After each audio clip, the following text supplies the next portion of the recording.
Good morning. Very good morning.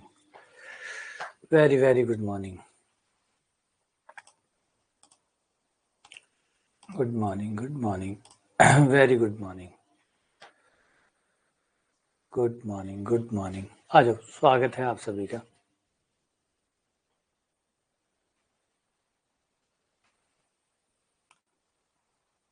जय श्री कृष्णा, जय श्री राधे। आ जाओ।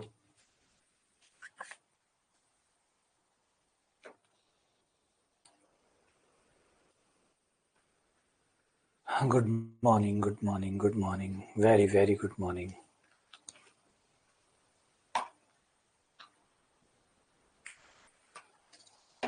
Very good morning. Very good morning.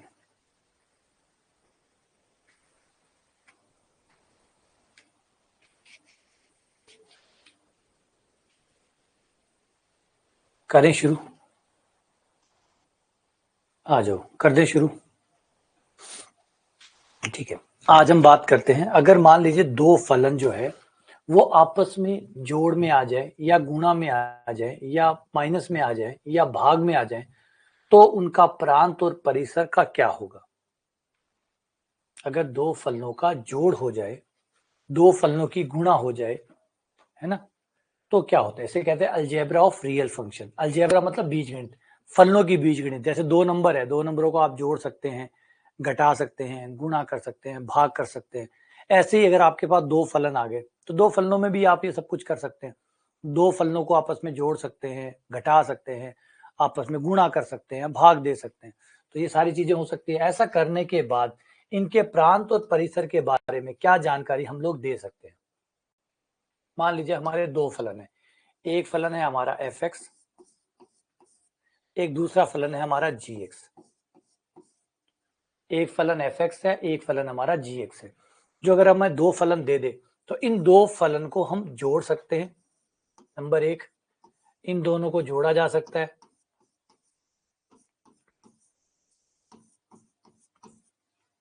Number दो, इन दोनों फलनों को घटाया जा सकता है। दोनों की गुणा की जा सकती है।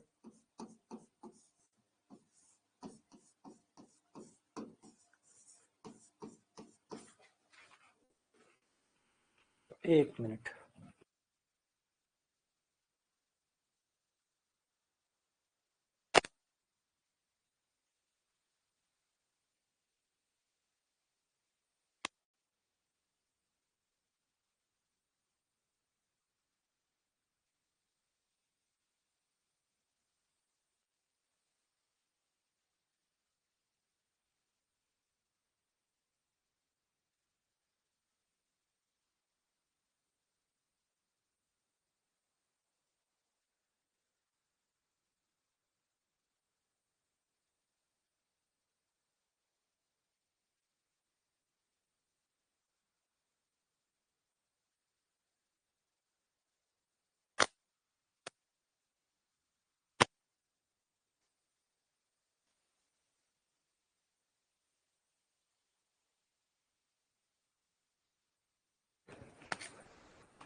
नंबर चार, दोनों फलनों की भाग हो सकती है। अच्छा, इसको कोई अजीब मत लेना, बिल्कुल नॉर्मल सी बात है। जैसे दो नंबर है, दो नंबर आपस में जुड़ते हैं, दो मैट्रिक्स आपस में जुड़ती है, दो सदिश आपस में जुड़ते हैं, दो बहुपद आपस में जुड़ते हैं, तो दो फलन क्यों नहीं जुड़ेंगे। सीधी सी बात है। सब में अपना बीजगणित होता है, हर किसी का अपना बीजगणित होता है। बीजगणित का मतलब होता है जोड़, बाकी, गुणा, भाग। उनके बीच में होने वाली संक्रियाओं को बीजगणित कहते हैं। जो उनके बीच में क्रिया होती है, जो उनके बीच में संक्रिया होती है, जोड़, बाकी, गुणा, भाग। हर किसी में कुछ और होता होगा, चलो जोड़ बाकी नहीं होता था, किसी और कुछ होता है। जैसे समुच्चय में ले लीजिए, समुच्चय में जोड़ बाकी नहीं होता, तो उसकी जगह यूनियन होता है, इंटरसेक्शन होता है, डिफरेंस होता है, कॉम्प्लीमेंट होता है। तो कुछ तो होता ही होगा यार। ऐसे खाली चीजें थोड़ी बना दी, अकेले चीजें बना दी, उनके बीच में कुछ नहीं हो रहा, तो कुछ भी होगा, है ना। जैसे दो समुच्चय है, जैसे मैंने बताया, कोई भी दो चीज आप लोग, दो मैट्रिक्स है, वो जुड़ती हैं, घटती हैं, गुणा होती है, ठीक है, भाग नहीं होती, कोई बात नहीं, उनका अपना अलजेब्रा है। उन्हें भाग पसंद नहीं है, मत हो, कोई दिक्कत नहीं। अब उसके अलावा उनको ले लेते हैं, सदिश को ले लेते हैं। दो सदिश जुड़ते हैं, घटते हैं, गुणा होते हैं, और गुणा भी दो प्रकार से होते हैं, डॉट गुणा, क्रॉस गुणा। बाकियों में तो दो एक ही गुणा होती है, इनमें दो दो गुणा होती है। तो सबका अपना अपना एक अलजेब्रा होता है। अलजेब्रा का मतलब उनका अपना संक्रिया करने का तरीका होता है। फलनों में भी होता है, फलन भी जुड़ते हैं, घटते हैं, गुणा होते हैं, भाग होते हैं, और वापस क्या रहते हैं, वापस फलन ही बनते हैं। ये दोनों फलन थे, और जोड़ने, घटाने, गुणा और भाग करने के बाद जो आपको मिलेगा वो भी एक फलन होगा। यानी कुछ चेंज नहीं होता है, फलन वापस से फलन ही बनाता है। तो ये एक रोचक बात है। वैसे तो क्या रोचक है ना, क्या रोचक है? रोचक तो है। रोचक इसलिए है कि जैसे अगर आप दो सदिशों को उठाएं, दो सदिश होते हैं, ए सदिश है, बी सदिश है, लेकिन जरूरी नहीं है जैसे आप उनकी डॉट गुणा करते हो, डॉट गुणा करने के बाद सदिश नहीं आता ना। तो इसलिए हम इस नियम को साधारण नियम नहीं कह सकते कि भैया, है ना, साधारण नियम नहीं कह सकते कि हमेशा वैसा ही आता है। कई बार अलग भी आता है, जैसे दो सदिश ए और बी दोनों सदिश है, लेकिन डॉट गुणा करने के बाद सदिश नहीं आते। तो ये खास तो हो ही गया ना अपने आप में कि फलन जुड़ने और घटने और गुणा होने और भाग देने के बाद भी एक फलन ही बना रह जाता है, वो कहीं नहीं जाता। यानी मूल प्रकृति वही है जो पहले फलन वाली थी, अभी है। अच्छा, फलन है तो वही सब चीजें होंगी, प्रांत होगा, परिसर होगा, तो बिल्कुल प्रांत होगा, परिसर होगा, ये सब होगा। अब यही हम यहाँ पे सीखने वाले हैं कि अगर हमें इनके प्रांत पता है, सपोज करो जो हमारा फलन f है उसका प्रांत df है, उसका प्रांत df है, d फॉर डोमेन, f का मतलब उसका नाम रख दिया फलन का ताकि पहचान में आ जाए। इसका जो भी प्रांत है, प्रांत क्या होता है, वो x के मान जो हम f में रख सकते हैं, रियल नंबर में से जो x के मान हम f में रख सकते हैं वो प्रांत हो गया। तो मान लीजिए अगर इसका प्रांत df है और इसका प्रांत dg है, तो जोड़ने, घटाने, गुणा करने और भाग देने के बाद जो नए फलन बनेंगे उनके प्रांत क्या होंगे? उनके प्रांत होंगे df इंटरसेक्शन df dg। इन दोनों के प्रांत का इंटरसेक्शन निकाल लीजिए, इन दोनों के प्रांत का इंटरसेक्शन निकाल लीजिए, वो इनके प्रांत होंगे। ये रिलेशनशिप होता है। अगर आपको f और g का प्रांत पता है तो उनके जोड़ने से, घटाने से, गुणा करने से, भाग करने से जो बने उसका प्रांत उनका इंटरसेक्शन होगा। मतलब दोनों का कॉमन निकाल लो। कॉमन मतलब जो f में भी है, जो dg में भी है, जो दोनों में है, वो जो कॉमन है वो निकाल लो। वो इन फलनों का, इनके जोड़, बाकी, गुणा, भाग, इनका प्रांत हो जाएगा। कैसे? देखो ये कॉमन कैसे निकलता है। कॉमन ऐसे निकलता है, ये लो रियल लाइन, और ये मानो कि ये यहां से लेकर यहां तक, इस पॉइंट से लेकर इस पॉइंट तक ये f का प्रांत है। ये जो भी पॉइंट है, सपोज करो ये 1 है, 1 से लेकर 8 तक है, या 10 से लेकर 20 तक है, जो भी है।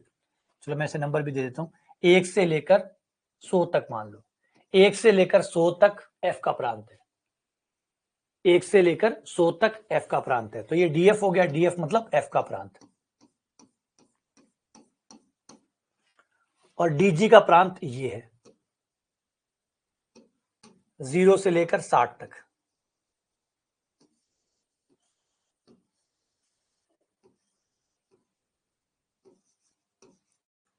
ये dg का प्रांत है।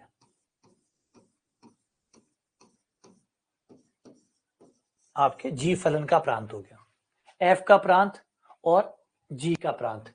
अब मैं इन दोनों फलनों को अगर जोड़ दूं या घटा दूं या गुणा कर दूं या भाग दे दूं तो उसका प्रांत क्या आएगा?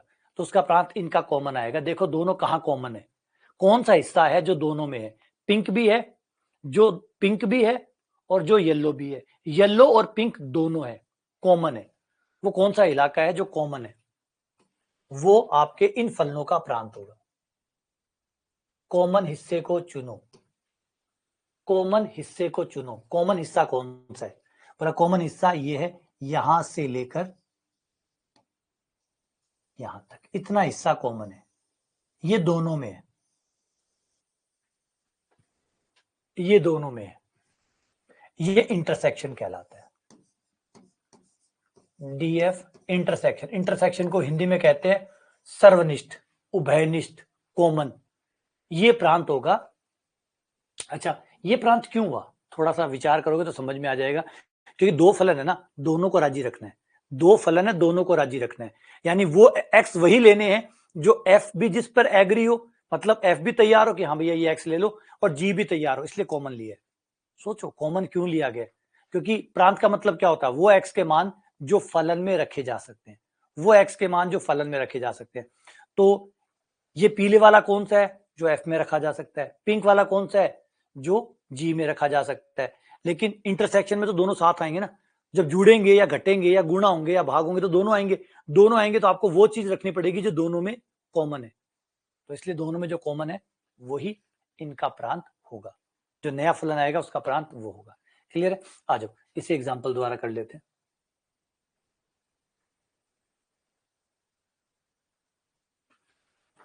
इस बात को एक एग्जांपल द्वारा ट्राई करते हैं।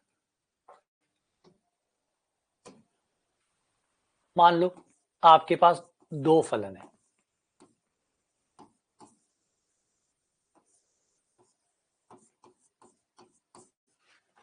एफ एक्स बराबर 1/x-1, दूसरा फलन जी है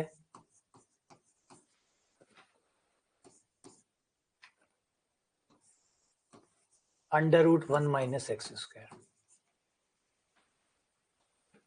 अब मैं अगर इन फलनों को जोड़ूं या घटाऊं या गुणा करूं या भाग करूं तो जो नया फलन आएगा उसका प्रांत क्या होगा। इनको जोड़ने, घटाने, गुणा करने या भाग देने पर जो नया फलन आएगा, इन दोनों फलनों को जोड़ने या घटाने या गुणा करने या भाग देने पर जो नया फलन बनेगा इसका प्रांत क्या होगा।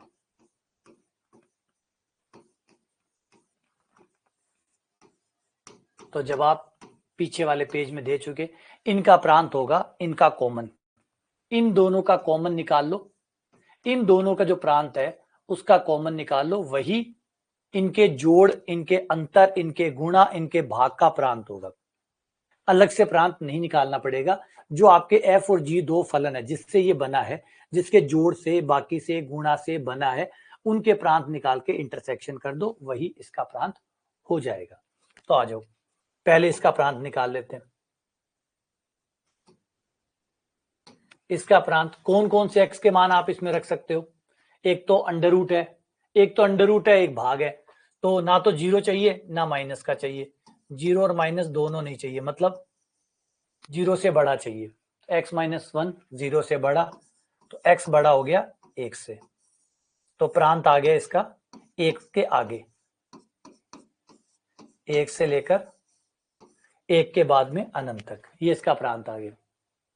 अब इसका प्रांत ये 1 - x² है, यहां कोई बट्टा नहीं है तो बराबर भी चल जाएगा, बराबर भी चल जाएगा, बराबर वाला भी चलेगा और जीरो भी चलेगा, क्योंकि बट्टे में नहीं है ना, बट्टे में होता तो जीरो नहीं चलता, लेकिन बट्टे में है नहीं, चलेगा। माइनस कॉमन ले लो, वेवी मेथड लगाना पड़ेगा, असमीका है, स्क्वायर आ रहा है तो वेवी मेथड लगेगा, x² - 1 > 0, इसके दो गुणनखंड हो गए, x-1 x+1 > 0, x के दो मान आ गए, x बराबर 1 और x बराबर -1।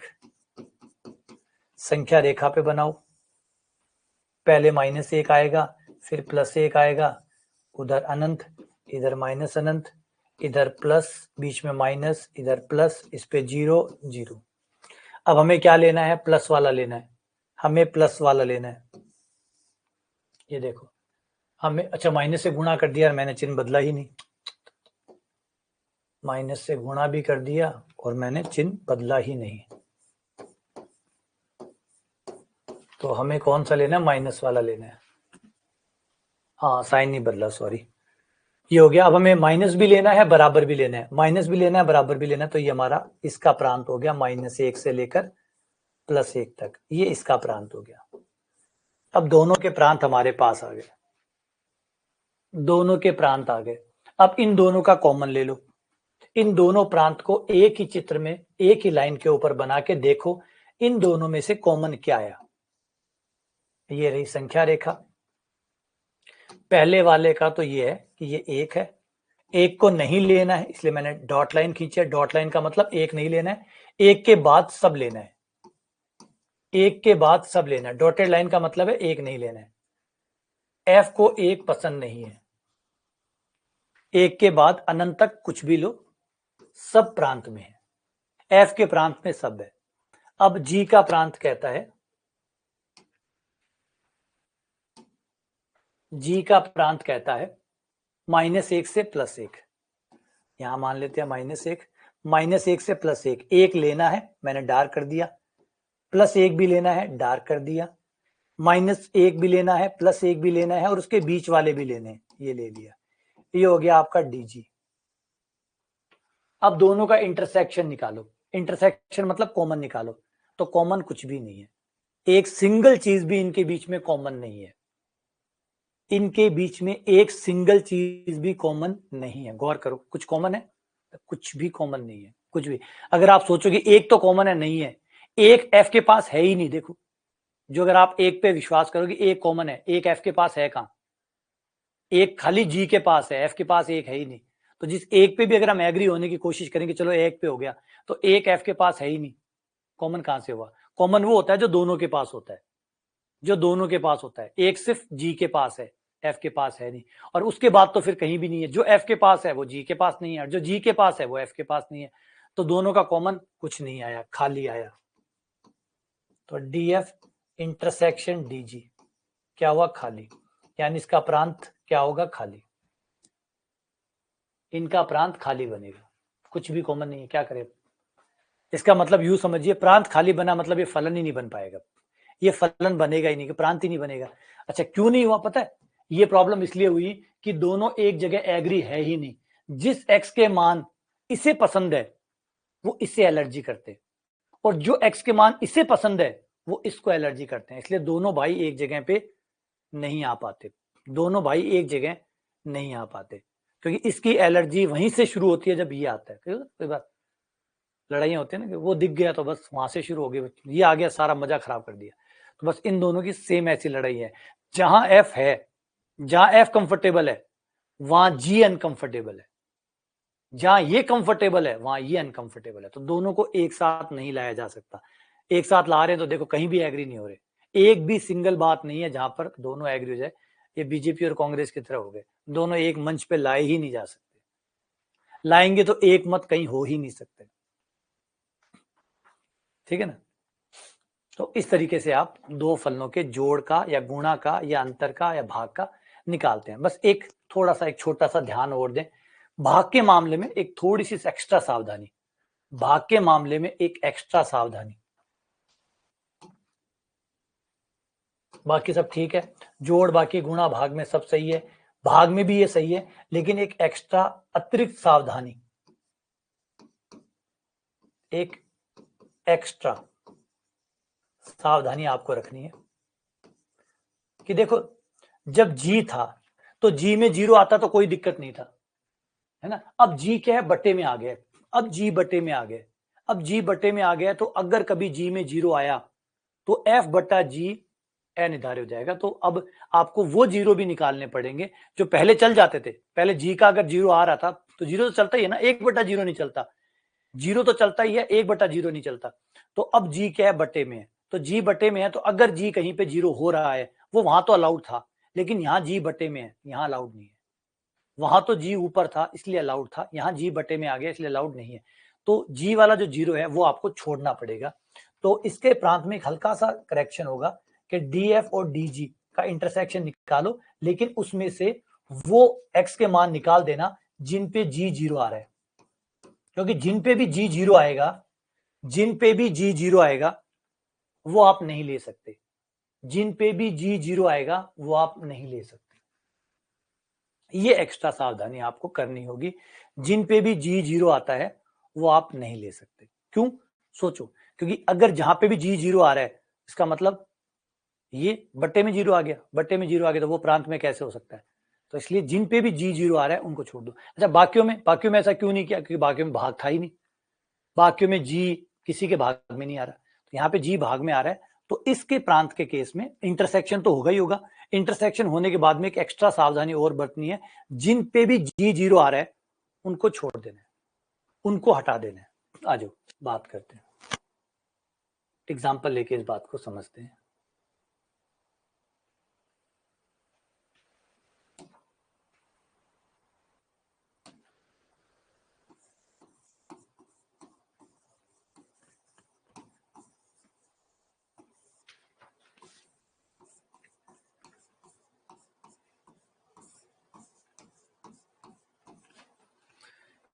ये ले लिया f(x) बराबर 1/x+1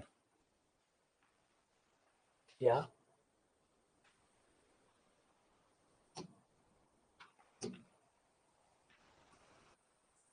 इसको मैं ऊपर ले लेता हूं।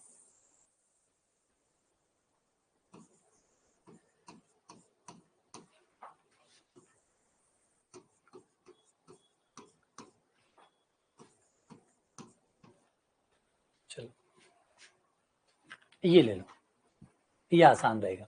f(x) बराबर 2x+1, g बराबर x-1।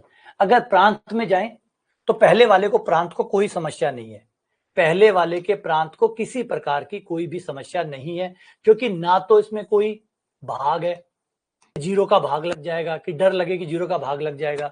अच्छा अंडर रूट आ जाएगा, 0 का भाग नहीं, अंडर रूट की भी कोई संभावना नहीं, लोग इसमें है नहीं, tan cot sec इसमें कोई है नहीं, तो इसका प्रांत हुआ पूरा का पूरा r।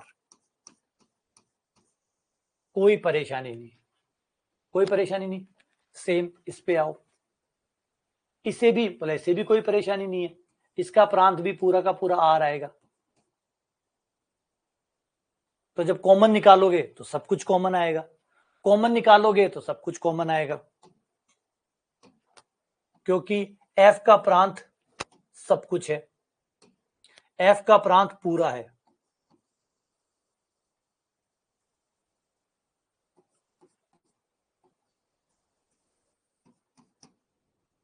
ये f का प्रांत है, सब है, एवरीथिंग एंड एनीथिंग।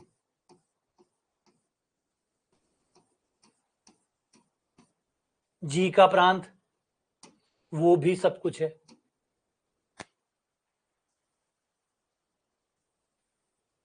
कॉमन बोला, सभी कॉमन है, हर चीज कॉमन है, हर संख्या कॉमन है।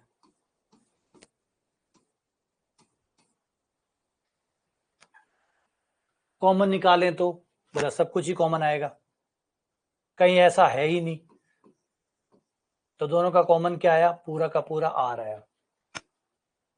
अब जैसे मैंने कहा जोड़ में कोई दिक्कत नहीं, गुणा का यही प्रांत होगा, अंतर का भी यही प्रांत होगा, क्योंकि जोड़ अंतर और गुणा में भाग तो लगता ही नहीं है, तो जब भाग लगता ही नहीं है तो इनमें कोई प्रॉब्लम ही नहीं है। तो f प्लस माइनस जी का हो चाहे f गुणा जी का हो, इनका प्रांत आपका वही रहता है, इंटरसेक्शन, दोनों का इंटरसेक्शन। अब भाग में क्या दिक्कत होती है वो देखो, भाग में क्या होता है कि जब आप दोनों का भाग देते हैं तो जी बट्टे में आता है, तो जो जी वाले 0 थे जो पहले हंसी खुशी हम लोग इस्तेमाल कर रहे थे, अब वो हमें प्रॉब्लम क्रिएट करने लग जाते हैं, क्योंकि जी बट्टे में है, जी बट्टे में है तो x-1 बट्टे में आ गया। अब देखो हुई दिक्कत खड़ी, अब x बराबर 1 पे प्रॉब्लम खड़ी हो गई, अब x बराबर 1 आपकी प्रॉब्लम खड़ी हो गई। पहले x बराबर 1 कोई प्रॉब्लम नहीं था, क्यों नहीं था, इन तीनों ही केसेस में, प्लस वाला, माइनस वाला और गुणा वाले केस में जी भाग में था ही नहीं, तो जब जी भाग में था ही नहीं तो जी का 0 कोई प्रॉब्लम नहीं दे रहा था, जी का 0 x बराबर 1 हमें कोई प्रॉब्लम नहीं दे रहा था, लेकिन जी fx बट्टा gx होते ही gx बट्टे में आ गया, अब बट्टे में आ गया तो अब इसका 0 हमें प्रॉब्लम दे रहा है, अब हमें प्रॉब्लम दे रहा है। जैसे बच्चे घर में शैतानी करते हैं कोई दिक्कत नहीं है, लेकिन जब किसी के घर जाके शैतानी करते हैं तो फिर भयंकर बुरा लगता है।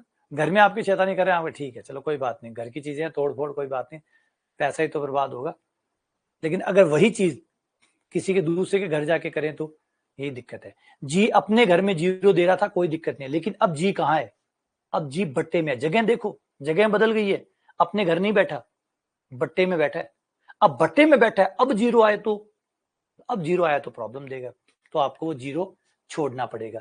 तो जो आपका इन दोनों का जो प्रांत का जो कॉमन है, उस कॉमन में से आपको जी वाले जीरो, जी के जो भी जीरो, जी का जीरो कौन है 1, जी जीरो कहां बना रहा है 1 पे बना रहा है, तो 1 आपको माइनस करना पड़ेगा। तो वो x के मान माइनस करने पड़ेंगे, हटाने पड़ेंगे जिन पर जी जीरो आ रहा है। ये भाग के केस में सावधानी करनी है, सिर्फ भाग वाले में, सिर्फ भाग वाले केस में ये सावधानी करनी है, बाकी में चलता रहेगा, बाकी में चलता रहेगा। ठीक है, डन। आ जाओ अब और एक सवाल का जवाब देते हैं। बोले परिसर का क्या होगा? बोला परिसर का कोई शॉर्ट ट्रिक नहीं है। परिसर तो आपको निकालना, दोनों को जोड़ के या घटा के या और करके, जो भी आपका सवाल है उसके हिसाब से ही परिसर को निकालना पड़ेगा। प्रांत का तो इनके साथ रिलेशन था और हमने यूज कर लिया कि अगर दो फलन आपके पास है, दोनों के प्रांत आपको पता है, तो आप उनके जोड़, बाकी, गुणा, भाग के प्रांत इंटरसेक्शन करके निकाल सकते हैं। परिसर का ऐसा कोई रोल नहीं है, परिसर ऐसे नहीं निकलता। परिसर तो आपको जो फलन देगा उन्हें जोड़ो, अगर जोड़ के लिए कह रहा है तो जोड़ो, घटाने के लिए कह रहा है तो घटाओ, गुणा के लिए कह रहा है तो गुणा करो, और भाग के लिए कह रहा है तो भाग करो।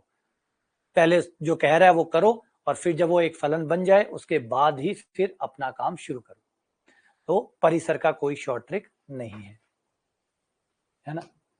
तो परिसर निकालने की कोई शॉर्ट विधि नहीं है कि अगर हमें दो फलनों के परिसर पता हो तो क्या हम उनके, यदि f तथा g के परिसर पता हो हमें, तो भी हमारे कोई काम के आएंगे नहीं।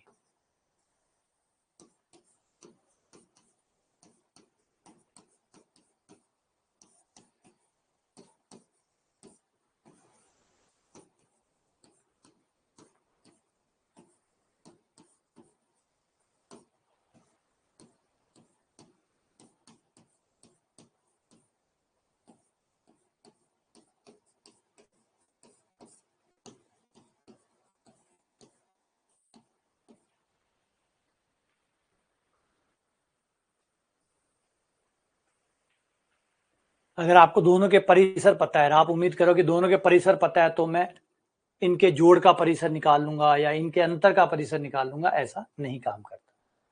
परिसर आपको वापस से उसी तरीके से निकालना पड़ता है जो आपने पढ़ा है।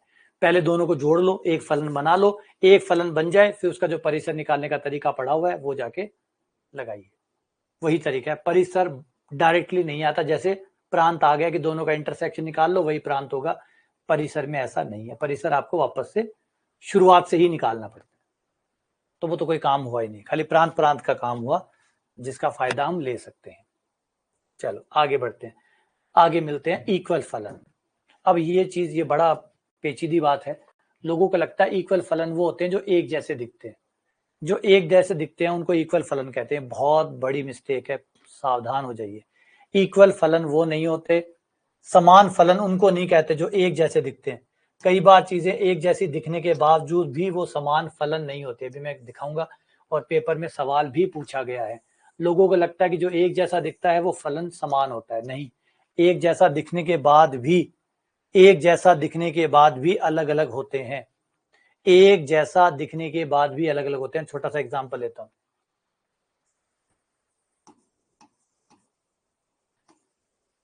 ये एक फलन है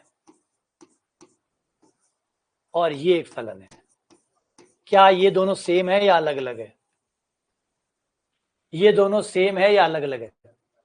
जवाब दीजिए, ये दोनों सेम है या अलग अलग है? ये दोनों सेम है या अलग अलग है?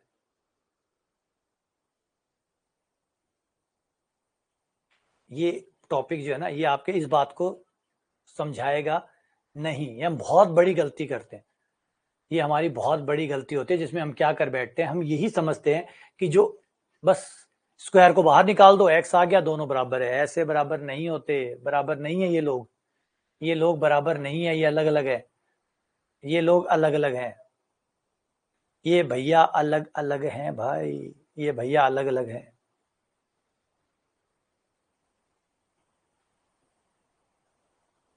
ये भैया अलग अलग हैं।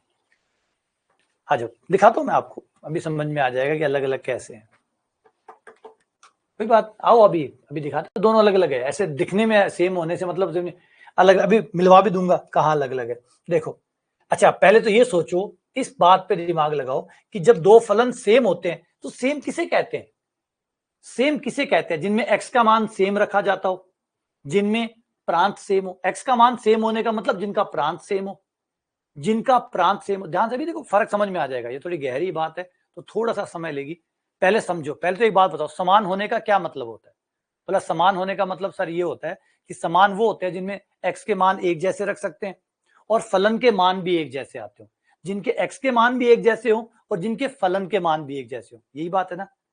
अब आप देखो, इस परिभाषा में आपने कभी भी ये नहीं कहा कि जो एक जैसे दिखते हो, नहीं कहा ना आपने। देखो गौर करो, हम कई बार अपनी ही बातों में फंसे हुए होते हैं। सोचो, अभी आपने परिभाषा मैंने पूछी कि अगर आप किसको समान कहते हो, तो आप क्या कहते हो? समान वो होता है जिनमें x के मान सेम रखते हैं, x के मान एक जैसे हो जिनके, और जिनके y के मान भी एक जैसे हो। x के मान भी एक जैसे हो और y के मान भी एक जैसे हो, उन्हें समान फलन कहते हैं। ये कहते हैं, अभी आपने कभी ये नहीं कहा कि एक जैसे दिखते हैं उन्हें समान फलन कहते हैं।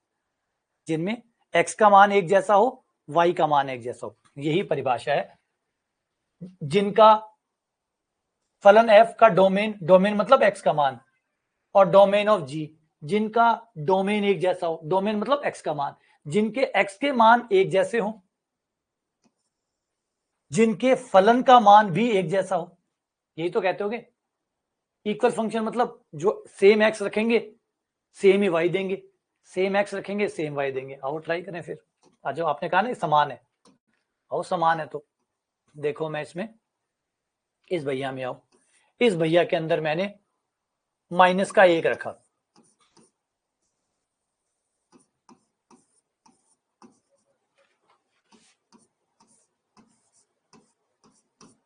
तो इसने मुझे दिया, एफ फलन ने मुझे दिया एक।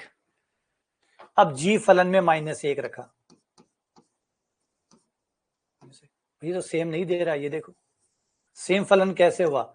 माइनस एक पर एफ अलग उत्तर दे रहा है, जी अलग उत्तर दे रहा है। सेम कैसे हुआ? सेम कैसे हुआ? सेम फलन वो होते हैं ना जो वाई का मान भी सेम देते हैं, एक्स के मान भी सेम लेते हैं, वाई के मान भी सेम देते हैं, जिनका प्रांत भी सेम होता है और जिनका उत्तर भी सेम होता है। उत्तर कहाँ सेम है? यहाँ तो अलग अलग उत्तर आया। -1 पे ऊपर वाला तो +1 दे रहा है और ये -1 दे रहा है। कहाँ सेम हुआ? हाँ सर सेम तो नहीं हुआ, अलग अलग उत्तर दे रहे हैं तो सेम नहीं। तो ये बात समझने वाली बात है कि आप, अच्छा फिर गलतियां कहाँ होती है? गलतियां ये होती है कि आप क्या मानते हैं कि थोड़ी देर के लिए दोनों सेम हो गए तो आपने मान लिया सेम है। सेम होने का मतलब है हर जगह सेम होना, हर जगह सेम होना। जब तक आप हर जगह सेम नहीं है ना, तो सेम नहीं कहलाता। अगर 5 जगह सेम हो गया या 50 जगह सेम हो गया या 100 जगह सेम हो गया तो उसका सेम होना नहीं कहते। हर जगह सेम होने को सेम होना कहते हैं, हर जगह एक जैसा होने को एक जैसा होना कहते हैं। कहीं 5 जगह इत्तेफाकन सेम हो गया या 10 जगह या 1000 जगह इत्तेफाकन सेम हो गया तो उसका सेम होना नहीं कहते। ये कुछ जगह सेम है और आपको लगा कि हर जगह सेम है, हर जगह सेम है तो ये रहा ट्राई। क्या हर जगह सेम है? नहीं, हर जगह सेम नहीं है। तो यही दिक्कत है, कई फलन शुरुआत में कुछ हद तक सेम चलते हैं तो हमें लगता है कि भैया ये सेम है, सेम नहीं है। आगे जाके गाड़ी दिशा बदल लेती है। आ जाओ ग्राफ से दिखाता हूं उसको, ग्राफ की ताकत को जगाओ।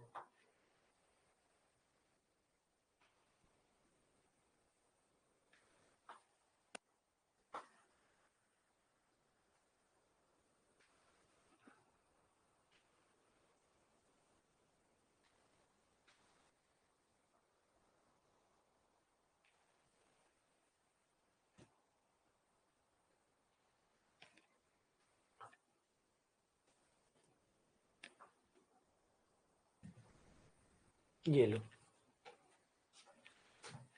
ये तो है आपका √x² का ग्राफ। ये रहा आपका x वाला ग्राफ। देखो, मतलब कुछ जगह सर मैच कर रहे हैं, तो बस मैं यही तो कह रहा हूं, कुछ जगह मैच करने को मैच करना थोड़ी कहते हैं यार। कुछ जगह मैच करने को मैच करना थोड़ी कहते हैं। इक्वल है तो हर जगह ही मैच करेंगे ना। इक्वल है तो फिर ऐसा थोड़ी हो सकता है कि कुछ जगह साथ चलेंगे कुछ जगह अलग चलेंगे। आप इक्वल बोल रहे हो, बहुत सोच समझ के बोलना पड़ता है। इक्वल, इक्वल का मतलब होता है एकदम इक्वल। फिर ऐसा थोड़ी हो सकता है कि 10 जगह इक्वल है 10 जगह इक्वल नहीं है। देखो ये देखो, ये यहाँ पे आने के बाद में ये उधर निकल गया, ये इधर निकल गया। इक्वल कहाँ हुआ? ये दोनों इक्वल कहाँ हुए? बोले यहाँ तो इक्वल है, बिल्कुल यहाँ इक्वल है। तो मैंने कब, अच्छा 10-20 जगह, थोड़ी सी जगह इक्वल हो जाए तो इक्वल हो जाता है क्या? थोड़ी सी जगह कॉमन हो गया तो क्या इक्वल हो गया? नहीं, इक्वल तो होना मतलब हर जगह इक्वल होना। हर जगह इक्वल का है। तो यही कारण है, जरूरी हो जाता है कि पहले आप जब इक्वल चेक करो तो उससे पहले ये देखो कि क्या दोनों x का जो मान ले रहे हैं, मतलब जो प्रांत है, क्या प्रांत दोनों का बराबर है, पहले तो वो चेक करो। फिर हर जगह f और g सेम आने चाहिए, हर जगह सेम आने चाहिए।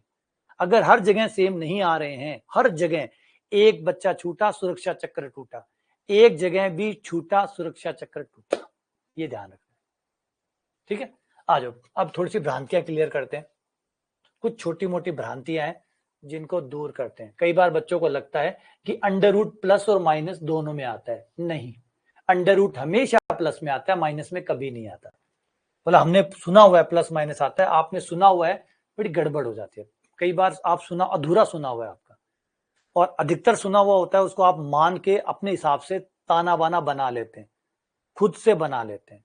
एक्चुअली उसका सच्चाई से कोई लेना देना नहीं होता।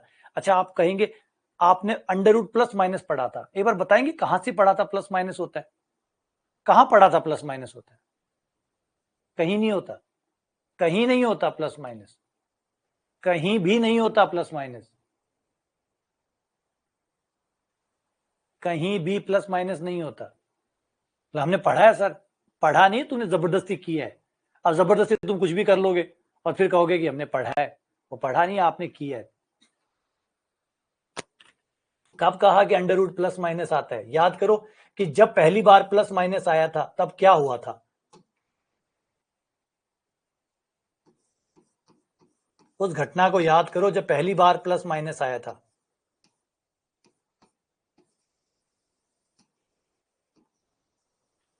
हुआ क्या था? आ जाओ, आज से 15 साल पहले या 20 साल पहले जब आप लोग छठी क्लास में पढ़ते थे या 7वीं क्लास में पढ़ते थे, तब आपने क्या किया? तब आपने एक बहुत ड्रामेटिक मोड़ लिया। क्या हुआ था? हुआ ऐसे था कि एक सवाल था आपके पास, एक्स स्क्वायर माइनस 4 बराबर 0। ये आपका एक सवाल था जिसको आप हल कर रहे थे। एक सवाल था जिसको आप हल कर रहे थे। हल करते करते यहां से दो तरीके निकलते हैं। तरीका नंबर 1, तरीका नंबर 2। पहला तरीका ये था कि ये द्विघात समीकरण है, तो कायदे से आप इसके गुणनखंड करो, इसके गुणनखंड करो, और गुणनखंड करने के बाद बराबर में 0 आया है। गणित का नियम लगाओ कि अगर दो नंबर 0 बना रहे हैं तो उसका अर्थ ये होता है कि या तो पहला नंबर 0 है, या फिर दूसरा नंबर 0 है, या फिर दोनों 0 है। या तो पहला नंबर 0 है या दूसरा नंबर 0 है।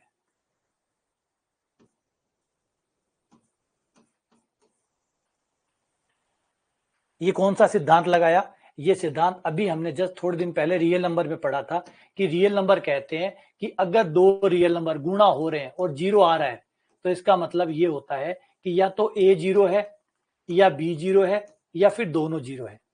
ये हमारे रियल नंबर का विज्ञान कहता है कि दो रियल नंबर 0 नहीं बना सकते जब तक दोनों में से कोई एक 0 ना हो।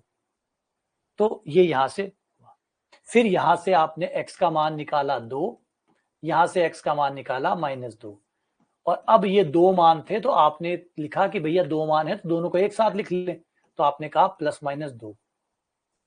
ये इस तरीके से आपका +-2 आया। अब आपने क्या किया? ये था सही तरीका, सही मार्ग ये था। अब हुआ क्या? अब दुर्घटनावश अचानक आपने गलत रूट पकड़ा। आपने x² बराबर 4 उधर ले गए। x² बराबर, अब देखना फैब्रिकेटेड किसे कहते हैं, x² बराबर 4, 4 को आप उधर ले गए। फिर आपने x बराबर √4 बनाया। फिर आपने यहां पर प्लस माइनस का चिन्ह लगा दिया और 4 का वर्गमूल 2। अब 1 मिनट रुकिए और सुनिए, 4 प्लस माइनस आया, ये प्लस माइनस 4 की वजह से आया, ये प्लस माइनस 4 की वजह से आया, ये प्लस माइनस 4 की वजह से आया था? नहीं नहीं, 4 की वजह से प्लस माइनस नहीं आया था। गौर करो बेटा, तुम्हारा ही किया हुआ है, पकड़ो इसको। क्या ये प्लस माइनस 4 की वजह से आया, स्क्वायर की वजह से आया? ये प्लस माइनस किसकी वजह से आया? 4 की वजह से, 4 का वर्गमूल प्लस माइनस आया, या ये प्लस माइनस स्क्वायर की वजह से आया? बोला सर स्क्वायर की वजह से आया। तो दिक्कत स्क्वायर की वजह से आया था। पहली बात तो ये तरीका होता ही नहीं है सॉल्व करने का। ये छोटा तरीका, घटिया तरीका, सरल तरीका होता है जो आप छोटी क्लास में बच्चों को कई बार समझा देते हैं, और वो नीचे जो होता है ना सावधानी, वो बताना भूल जाते हैं। ये अच्छा, छोटी क्लासों में मैं हमेशा समझाता हूं कि सरल और सही में से आपको एक चुनना होता है, और छोटी क्लास में आप सरल चुनते हैं बजाय सही के। ये नॉर्मल बात है। लेकिन ये नॉर्मल बात होने के बावजूद भी एक टीचर के लिए जरूरी होता है कि वो बच्चों को ये भी बताए कि बेटा ये इसका सही तरीका एक्चुअल में ये है, आप कर सकते हैं, करिए ऐसे, इससे समय बचता है, इससे जल्दी होता है, ये कर लीजिए, लेकिन एक्चुअल में सही तरीका ये है। तो ये इंपॉर्टेंट होता है जो आप उसको सही तरीका भी बता के चलते हैं, जिससे फिर वो अपने हिसाब से थ्योरी बना लेता है और ये मानता है कि अंडर रूट में दो चीजें आती है, प्लस और माइनस दोनों आते हैं। तो ये वाली हमारी गलती है, जो ढेर सारी चीजें हम लोग खुद से फैब्रिकेटेड कर लेते हैं, सही को छोड़ के सरल को चुन लेते हैं। अच्छा, यहाँ पे दो उत्तर क्यों आए? यहाँ पे दो उत्तर क्यों आए? यहाँ पे दो उत्तर इसलिए आए कि ये द्विघात समीकरण थी। अब द्विघात समीकरण से दो उत्तर नहीं आएंगे, तो द्विघात समीकरण बहुपद है, और बहुपद के लिए उसकी मूलभूत प्रमेय कहती है एक बहुपद से हमेशा उतने ही मूल आते हैं। इस यहाँ पे कुछ, यहाँ पे दो उत्तर क्यों आए? यहाँ पे दो उत्तर इसलिए आए कि एक द्विघात समीकरण है, द्विघात समीकरण एक बहुपद है, और बहुपदों के लिए हमारी एक मूलभूत प्रमेय है जो कहती है कि एक बहुपद में जितनी घात होती है उतने मूल आते हैं, यानी उतने ही x के मान आएंगे जितने मूल है।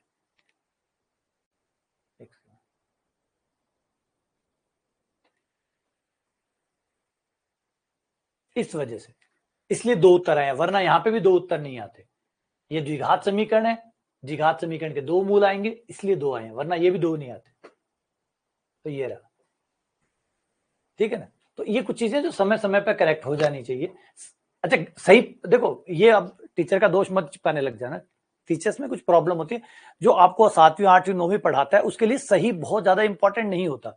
मैंने पहले समझाता हूं आपको कि 10th तक की एजुकेशन में सही कम यूज होता है, सरल ज्यादा यूज होता है। क्योंकि आपको क्या करना है, आपको बच्चे को बनाए रखना है पढ़ाई में, आपका बच्चे का इंटरेस्ट पढ़ाई में बनाए रखना है। तो एक बार आप अपने छोटे बच्चे को पढ़ाते हैं, कितना सही पढ़ाते हैं? अगर आप अपने घर में छोटे बच्चे को पढ़ा रहे हैं, आप सही पे ध्यान देते हैं? नहीं, आप सरल पे ध्यान देते हैं। आप कोशिश करते हैं कि आपके बच्चे को सरल तरीके से समझ में आए, ना कि सही तरीके से। तो सही शुरुआत में आपकी प्रायोरिटी होता ही नहीं है। स्कूल एजुकेशन में सही प्राथमिकता नहीं होता। आप कॉलेज एजुकेशन में जाके सही के ऊपर फोकस करते हैं, सरल को खत्म करते हैं। इसीलिए कॉलेज मुश्किल होती है। कॉलेज टफ क्यों लगती है? क्योंकि कॉलेज सरल को छोड़ के सही की तरफ जाती है, और आप इंतजार करते हैं कि एक बार स्कूल में वो सरल सरल करके पढ़ ले, एक बार उसका इंटरेस्ट जाग जाए, एक बार पढ़ने की इच्छा पैदा हो जाए, वो सब कुछ कर ले, तो जब कॉलेज में आएगा तो हम उसको सरल से सही की तरफ शिफ्ट कर देंगे, और फिर ये खेल शुरू होता है। इसलिए कॉलेज में ज्यादातर आपको वही चीजें वापस से पढ़ाते हैं, लेकिन सही करके पढ़ाते हैं, और ये आपका चलता रहता है। तो ठीक है, अब देखो ये डाल रहा हूँ, स्कूल एजुकेशन में हम नहीं बात करते कि इक्वल फंक्शन कौन सा होता है, वहां तो हम शक्ल देख के कह देते हैं कि ये इक्वल है, ये इक्वल नहीं है। लेकिन यहाँ पे पूरा डिस्कशन कर रहे हैं कि इक्वल है नहीं है, ठीक है ना। चल बढ़ते हैं आगे। तो वापस से आओ, एक बात हमेशा याद रखिएगा, अंडर रूट का मान हमेशा प्लस आता है, अंडर रूट हमेशा नॉन नेगेटिव आता है। अंडर रूट कभी भी दो उत्तर नहीं देता, एक तो ये दिमाग में बिठा लेना, और दो उत्तर छोड़िए, ये कभी नेगेटिव उत्तर भी आपको नहीं देता, ये हमेशा नॉन नेगेटिव देता है। जीरो दे सकता है, प्लस दे सकता है, माइनस कभी नहीं देता, माइनस कभी नहीं देता, ठीक है। हाँ अच्छा, कोई जानना चाहे कि फिर ये किसके बराबर है, वो आपको डेस्मोस आपको उत्तर दे सकता है कि ये किसके बराबर है।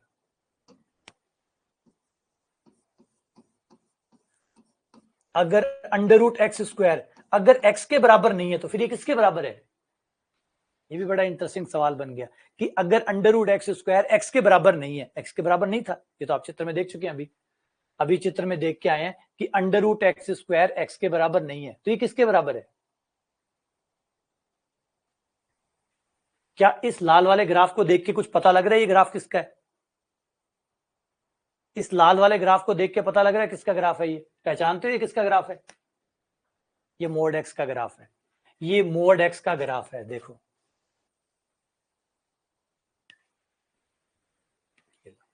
अब देखो ये है एकदम डिट्टो सेम, मिलाओ, ये देखो लाल हरा, लाल ही हरा है, हरा ही लाल है, लाल ही हरा है, हरा ही लाल है, देखो ये कर रहा है इसके साथ मैच एकदम कर रहा है मैच। तो ये याद रखना है कि अंडर रूट एक्स स्क्वायर बराबर नहीं होता एक्स के, वो बराबर होता है मोड एक्स के। और इस पे कई बार पेपर में सवाल बनता है, आगे हम लिमिट के कई चीजें पढ़ेंगे ना, तब मैं आपको ये चीज दिखाऊंगा कि इसके ऊपर सवाल बनता है कि लोग सोचते हैं कि under root x square x के बराबर नहीं होता, मोड एक्स के बराबर होता है। Under root x square mod x के बराबर होता है।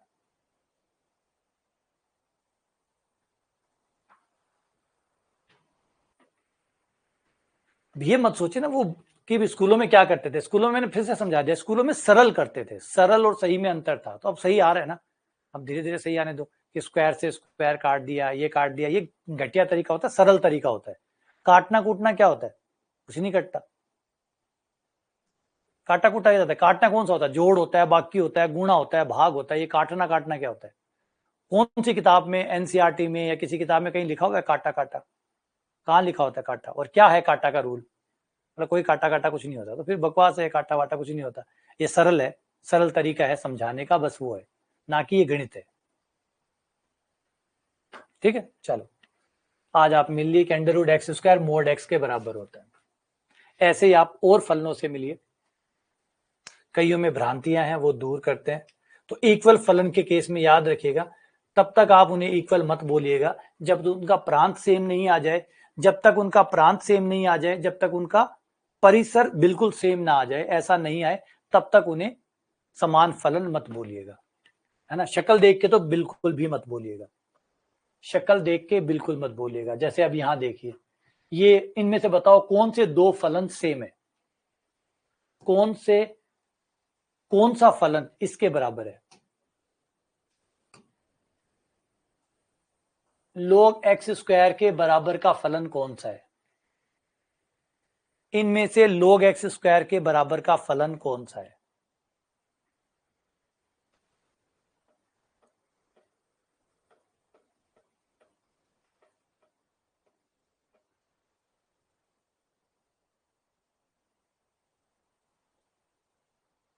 इनमें से log एक्स स्क्वायर, पहले प्रांत मिलाओ, सबसे पहला काम है प्रांत मिलाओ। अगर फलान कोई फलन इसके इक्वल है तो प्रांत एक होगा, प्रांत मिला लो, कई तो प्रांत से ही पकड़ में आ जाएगा, मोटा मोटी तो आपको प्रांत से ही पकड़ में आ जाएगा कि कौन ओरिजिनल है। प्रांत पकड़ो और ऑप्शन आप आराम से कट कर पाओगे। अगर इक्वल है तो इनका प्रांत एक होगा, अगर इक्वल है तो इनका प्रांत एक होगा। भाई जल्दबाजी ना करो यार, बहुत सारी गलतियां पड़ी हुई है आपने स्कूलों में, स्कूलों में ढेर सारी गलतियां पड़ी है। स्कूलों के आधार पे आंसर दोगे तो यहाँ पे बेड़ा गर्क होएगा। स्कूलों के आधार पे अगर हम आंसर देने लगे, क्योंकि पेपर बनाने वाले को भी पता है कि स्कूल में आप कितनी गलतियां पढ़ते हो, वो सारी गलतियों पे वो सवाल बनाएगा। उन सारी गलतियों पे जो आपने स्कूलों में पढ़ी हुई है, वो उन गलतियों पे सवाल बनाएगा और आपको ट्रैप करेगा, आपको फंसाएगा। अब कोई ये सोचता है कि 2 पावर आगे आ गई, 2 log x हो गया, ये सरल तरीका होता है, सही तरीका नहीं होता। अब पहले ये देखो कि ये जो है, ये भैया का प्रांत क्या है। ये जो हमारा सवाल है इसका नाम एफ एक्स रख लेते हैं। इसका प्रांत कौन है, बोला इसका प्रांत सभी एक्स है सिवाय 0 को छोड़ के। सही है गलत है, इस बार माइनस में कोई दिक्कत नहीं आएगी क्योंकि स्क्वायर है, स्क्वायर है तो माइनस में कोई दिक्कत नहीं आएगी, स्क्वायर है तो माइनस में कोई दिक्कत नहीं आएगी। तो इसका जो प्रांत होगा वो पूरा का पूरा आर होगा, सिर्फ 0 को छोड़ के। इसका प्रांत होगा पूरा आर सिवाय 0 को छोड़कर, बस 0 को छोड़ दो बाकी सब प्रांत है, 0 को छोड़ दो बाकी सब प्रांत है। सही है गलत है, हाँ। अब देखो ऐसा कौन सा बंदा है जिसका प्रांत ये है, सेम टू सेम प्रांत है, इसका सेम टू सेम नहीं है। ये माइनस अलाउड नहीं करेगा, ये तो माइनस अलाउड कर रहा है, ये नहीं कर रहा, तो सेम कैसे हुआ, सेम कैसे हुआ, ए गलत हुआ। ए देख लो, ए क्यों गलत हुआ बोलो, ए माइनस को ले रहा है, एक्स के मान माइनस लेगा नहीं लेगा, ये तो ले रहा है, सेम कैसे हुआ। दोनों फलन एक्स के मान पे एग्री है ही नहीं, तो सेम फलन कैसे हुए। सेम फलन वो होते हैं जिनके एक्स के मान सेम हो, जिनके वाई के मान सेम हो। एक्स का मान ये तो माइनस लेने को तैयार बैठा है, ये ले ही नहीं रहा। अच्छा इस पे आए, ये पहले इधर आ जाए, क्या इस पे आ जाए, ये देखो ये माइनस नहीं लेगा, लोग माइनस नहीं लेगा, ये भी गलत है। इनके तो प्रांत ही सेम नहीं है, तो ए और डी तो कट गया, क्योंकि ए और डी में प्रांत सेम नहीं है। इसका प्रांत और इसका प्रांत सेम नहीं है। अब आ जाते हैं इन लोगों के ऊपर। आ जाओ नेक्स्ट। ये कह रहा है मोड। ये मोड कहां से आ गया यार? ये मोड कहां से आ गया? मोड तो नहीं आएगा। अच्छा चलो मानते हैं इसका। अब प्रांत सेम है क्या? प्रांत तो इसका सेम है, इसका और इसका प्रांत तो सेम हो गया, तो प्रांत प्रांत तो मैच कर गए। अच्छा प्रांत इसके साथ भी मैच कर गया, प्रांत इसके साथ भी मैच कर गया, तो प्रांत के हिसाब से तो बी और सी में से कोई भी हो सकता है। खाली प्रांत मैच करना भी काफी नहीं है, परिसर मैच करो। एक्स के मान पे सेम उत्तर आ रहा है क्या? वो ट्राई करो। ट्राई करते हैं। एक्स बराबर ले लेते हैं अपन ई की पावर -1 ले लेता हूं मैं। ई की पावर -1 ले लिया। ई की पावर -1 रख रहा हूं इसमें और इसमें, देखते हैं कौन सा सही है। तो जब फलन में रखूंगा ई की पावर -1 का स्क्वायर लोग ई की पावर -2 हो गया, -2 आगे आ गया, लोग ई का मान 1 हो गया, -2 गुणा 1 -2 आया, यानी ई की पावर -1 रखने पर -2 आया। अब इससे पूछो तेरा उत्तर कितना है भाई? लोग ई की पावर -2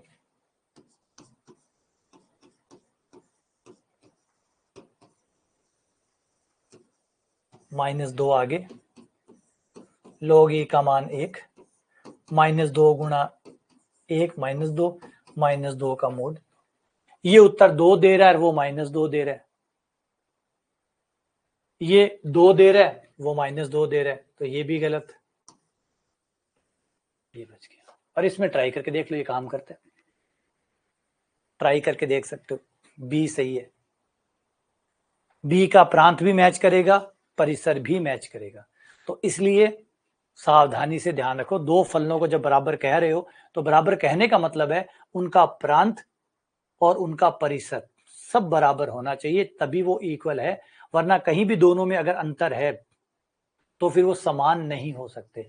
अब आप इनके चित्र बना के देखो तो आपको दिख जाएगा कि कौन किसके बराबर है। डेस्मोस को बुलाओ और डेस्मोस से इनके चित्र बना के देखो कि इनमें भेदभाव कहां कहां पर है।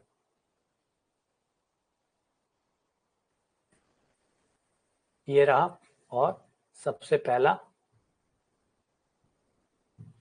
मैं बनाता हूं ln। ln मतलब जिसका आधार ई हो, क्योंकि डेस्मोस तो ln लिखता है, जिसका आधार ई होता है ना, डेस्मोस उसको ऐसे लिखता है ना। तो ये बात याद रखिएगा। ये x², ये रहा, ये फलन है लोग। ये आपका सवाल है, ओरिजिनल सवाल है। अब ऑप्शंस को ट्राई करते हैं। एक ऑप्शन था 2 log x, तो ये रहा 2, ये रहा आपका ln और ये रहा x। देखो क्या मैच हो रहा है?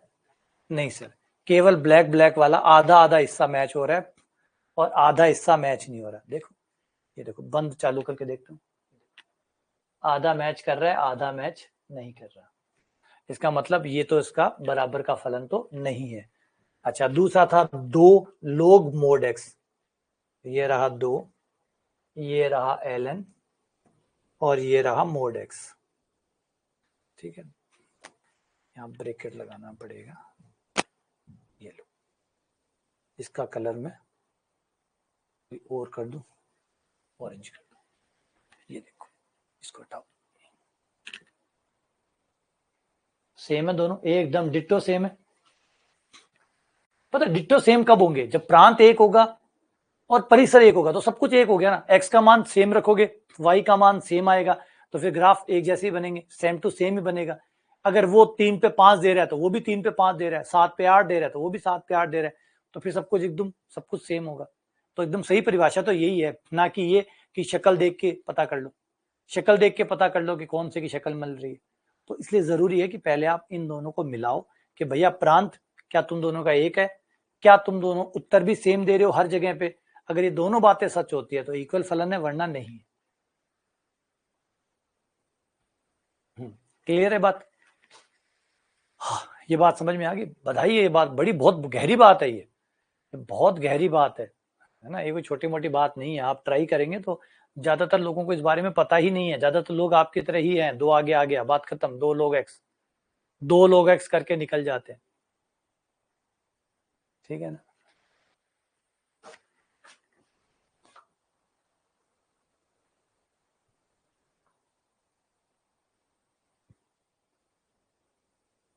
अच्छा, यहाँ पे एक थोड़ी सी आप लोगों को कहीं ग्लानि हो रही है, वो मैं ठीक कर देता हूँ। फिर आप सोचोगे सर आज तक तो हम दो को आगे लाते रहते, हम करते भी है, हमारा सवाल भी हो जाता है, फिर वो कैसे होता है? वो कैसे होता है कि हम सवाल करते हैं, दो आगे लाते हैं और हमारा सवाल हो जाता है? बेटा वो हमारे तकदीर है, हम भाग्यशाली हैं, इसलिए अब तक हमारे सवाल गलत नहीं होते। हम भाग्यशाली हैं, जैसे आपने बिजली का तार पकड़ा और आपको करंट नहीं लगा, बोला करंट कैसे नहीं लगा? करंट इसलिए नहीं लगा, लाइट नहीं आ रही थी, लाइट गई हुई थी, पावर कट था, या एमसीबी बंद थी, मेन लाइन बंद थी, इसलिए करंट नहीं लगा। ये भाग्य का साथ है। आपने तो तार पकड़ा ही है, आपने तो तार पकड़ा ही था, करंट नहीं आया क्योंकि भाग्यशाली लाइट गई हुई थी, अगर होती तो पता चल जाता। तो सेम वही बात है, करते तो हम गलतियां बहुत सारी है, लेकिन बच जाते हैं क्योंकि आगे से नहीं होता। अच्छा, कैसे बचते हैं, थोड़ी सी उसकी बात करते हैं। हमारे सवाल क्या होते हैं, पहले से ही सही तरीके से बने हुए होते हैं। मान लीजिए जैसे हमारा सवाल आया log एक्स स्क्वायर, तो क्या करता है किताब वाला, क्या करता है यहाँ पे पहले ही कंडीशन डाल देता है कि x का मान प्लस का है।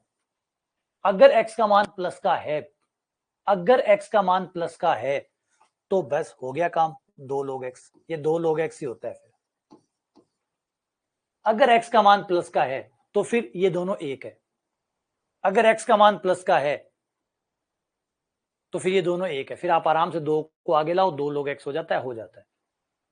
इस वजह से ये जो साइड में जो वो लिख देते हैं ना छोटी छोटी बातें, ये छोटी छोटी बातें हमें गलत होने से बचाते हैं। जैसे मैंने कहा मेन लाइन कटी हुई है इसलिए ये बच गया, वरना तो देखो आधे हिस्से में तो मैच कर रहा था ना, प्लस वाले हिस्से में तो मैच कर ही रहा था, माइनस वाले में मैच नहीं कर रहा था। प्लस वाले में तो दोनों भाई भाई मैच कर ही रहे थे, सिर्फ माइनस वाले में मैच नहीं कर रहे थे। तो जो हमारा सवाल बनाता है ना, वो बहुत समझदार आदमी होता है। सवाल बनाने वाला क्या करता है, ये देखो ये मैच नहीं कर रहा है ना, ये दो लोग एक्स मैच नहीं कर रहा, ये है ना। अगर मैं इसमें कंडीशन डाल दूं एक,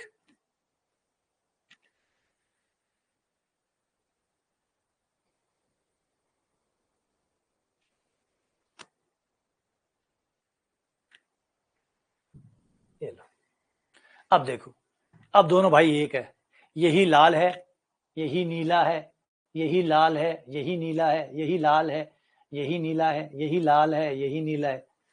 अब समझ में आया कि आज तक गलत क्यों नहीं हुआ? आज तक गलत इसलिए नहीं होता कि साइड में एक कंडीशन लगा के ये बात सही पड़ी रह जाती है। इसलिए हम तकदीरवश हमने तार तो पकड़ते ही हैं, बस उस समय लाइट गई हुई होती है इसलिए बच जाते हैं। एमसीबी डाउन होते हैं इसलिए बच जाए, इसका मतलब नहीं हमेशा बचते रहेंगे। तो यही गलतियां करेंगे, गलतियां तो, लेकिन गलती जो आगे परिभाषित सवाल है वो हमें बचा लेते हैं। और अच्छा अच्छा, वो हमें क्यों बचाते हैं? वो इसलिए बचाते हैं कि इतनी डेप्थ में गणित को वो नहीं पकड़ते, इतनी डेप्थ में वो नहीं जाना चाहते वो, क्योंकि इतना डेप्थ पूछेगा, उन्हें भी पता है कि हमारे यहाँ एजुकेशन का लेवल क्या है, हमारे यहाँ एजुकेशन का लेवल क्या है सबको पता है। तो वो ऐसे सवाल अगर पूछने लग गए तो गई मेरिट, गया सब कुछ, बेड़ा गर्क, बंदा एक ना मिले।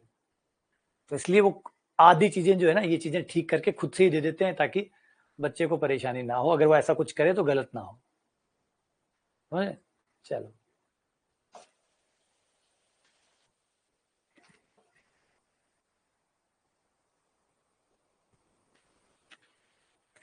आगे बढ़ जाऊं।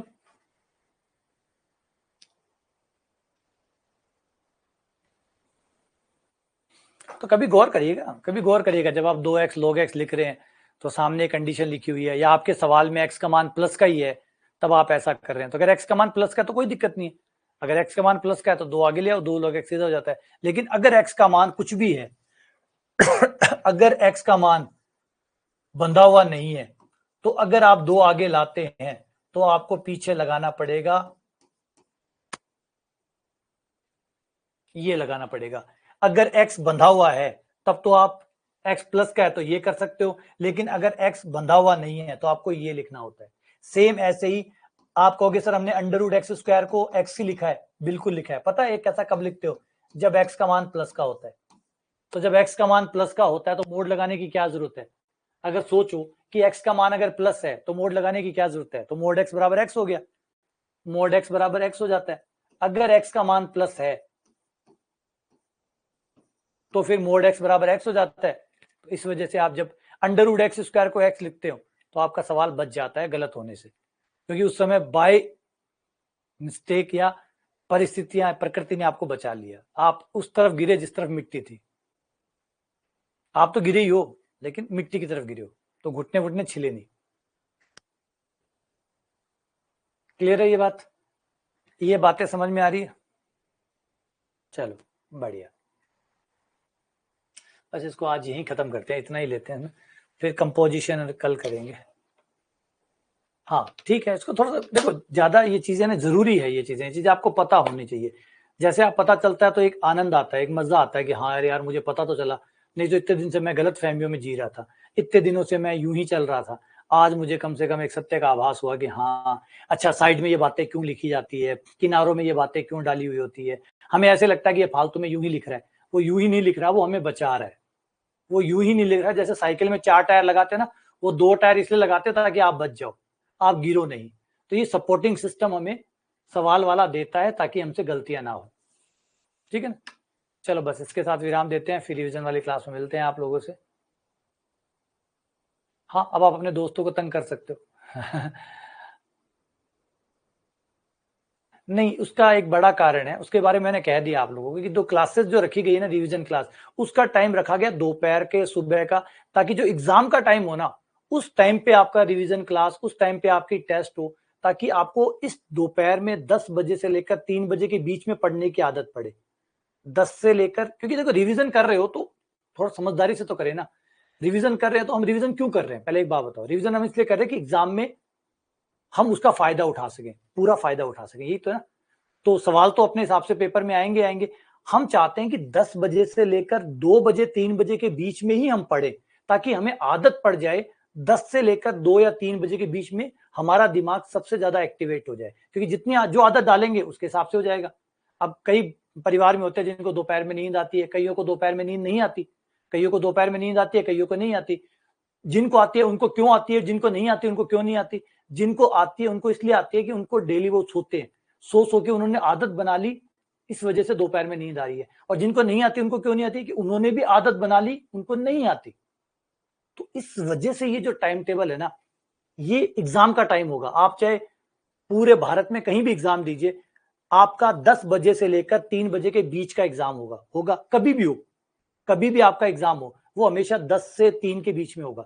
तो मैं चाहता हूं कि टेस्ट, अच्छा एक लड़की है जिससे मैंने शुरुआत में हमेशा कहता भी रहता हूं, टेस्ट हमेशा उस टाइम पे दीजिए जिस टाइम पे आपका एग्जाम होने के चांसेस है। अब एग्जैक्ट तो नहीं बता सकते, लेकिन एक उम्मीद तो है ना कि इतने बजे एग्जाम मेरा लगभग होता है, या मेरी जगह पे ऐसा एग्जाम होता है। आप उसी टाइम पे एग्जाम दीजिए, टेस्ट उसी टाइम पे दीजिए, ताकि आपके दिमाग को आदत पड़े। जैसे आप फ्रेश होते हैं तो आपका एक टाइम होता है, उसी टाइम पे आप हो जाते हो। सोने का होता है तो एक सोने का टाइम होता है, शरीर को आदत फिट बैठती है। तो उसे आदत डालिए, उस चीज की आदत डालिए जो पेपर में होने वाला है, तो आप एक अच्छा परफॉर्मेंस पेपर में दे पाएंगे। एग्जैक्टली वो परफॉर्मेंस आप दे पाएंगे जिसकी आपने, क्योंकि जिसकी तैयारी करोगे वही एग्जाम में दे पाओगे। तो आपको बहुत समझदारी से इस बात को, अच्छा ये रियलाइजेशन जो है ना, वो मुझे नेट के एग्जाम में हुआ था। ये नेट के एग्जाम में मुझे रियलाइजेशन हुआ था, और तब से मैंने ये सारी चीजें बदल दी। एक बार नेट का एग्जाम था बहुत पहले, आज से लगभग 15 साल से ऊपर ही हो गए होंगे, 15-17 साल पहले। तो मैं एक बार नेट का एग्जाम देने गया, तो जब मैं देने गया तो मैं क्या था, कार में गया था। तो कार में गया था, दोपहर का टाइम था, क्योंकि गर्मियों में जून का एग्जाम था। तो मैं जून में गया तो एसी में था, एसी में था। तो उस समय आप सीखते हो अनुभवों से, मैं गया, भयंकर गर्मी थी, एसी फुल चल रहा था, तो एकदम गाड़ी एकदम ठंडी थी, चिल्ड थी पूरी। मैं एग्जाम देने के लिए उतरा, उतर के मैं सेंटर पे गया। जैसे ही मैं एग्जाम हॉल के अंदर गया तो पंखा एकदम ऐसे धीरे धीरे चल रहा था, और मैं एकदम बीच में बैठा था। तो एकदम बीच में बैठा था तो एकदम भयंकर गर्मी लग रही थी, और मैं एसी में से आया हुआ था, तो मेरे से पसीना ही कंट्रोल नहीं हो रहा था। अब यकीन मानिए कि 15-20 मिनट 25 मिनट मुझे खर्च हो गए अपने टेम्परेचर को बैलेंस करने में। तो मैंने उस दिन जो सीखा वो एक बात थी कि अपने आप को उस चीज की आदत डालो जो एग्जाम में होने वाला है। अगर आपने वो आदत नहीं बनाई तो एग्जाम हॉल में आप अच्छा नहीं कर पाओगे।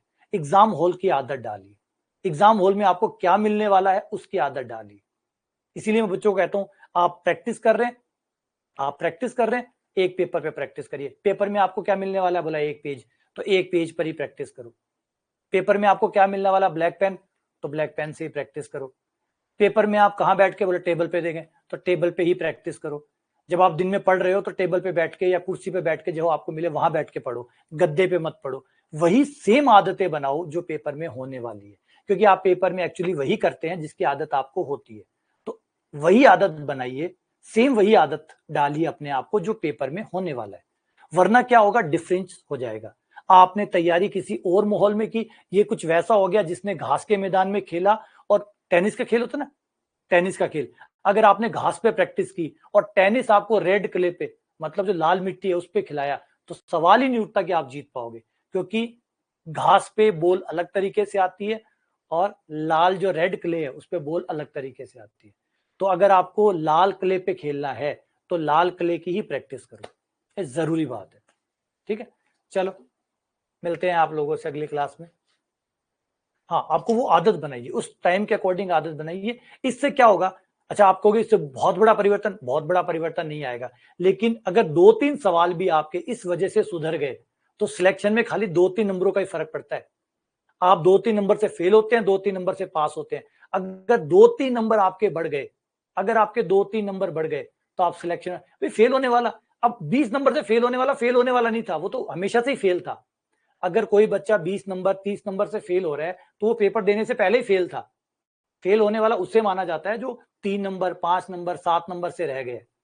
तो ये जो 3 5 7 नंबरों से आप रहते हो ना, उसको फेल मानते हो। ये थोड़ी है कि भाई आज रेसिंग में हो रहा है, कोई एक पहले नंबर पे आया, एक 1000वें नंबर पे आया, तो 1000वें नंबर पे फेल आया, वो फेल ही था। वो तो खाली भाग रहा था, वो खाली नंबर बढ़ा रहा था, वो तो फेल था ही था। काउंटिंग होती है टॉप 10 की, टॉप 10 जो है वो है, बाकी तो सब खाली गिनती बढ़ा रहे थे। तो सेम वही 4-5 नंबर 10 नंबर से आप फेल होते हो, उसको फेल होना कहते हैं। तो ये जो लोग हैं, ये छोटी छोटी आदतों को अगर सुधार लें तो 10 नंबर माइनस होने के बजाय प्लस भी हो सकते हैं। ठीक है ना, अभी आपका दोपहर में आ जाएगा टेस्ट दोपहर में ही रहेगा आपका। नहीं, नेट अलग चलता है, नेट का विज्ञान ही अलग है, नेट अलग पेपर है। इनका, इन कंपटीशन का और नेट का आपस में कोई लेना देना नहीं है। हाँ, टॉपिकों के नाम सेम है, पढ़ने का तरीका बिल्कुल अलग होता है उसका। वो बहुत डेप्थ में जाते हैं, बहुत गहराई में उतरते हैं, जितनी भी जैसे हम बातें कर रहे हैं ये वाली, इस टाइप की गहरी गहरी बातें नेट का पैटर्न होता है। ठीक है, पहले आप नौकरी लगी, नेट वेट उसके बाद में करिएगा।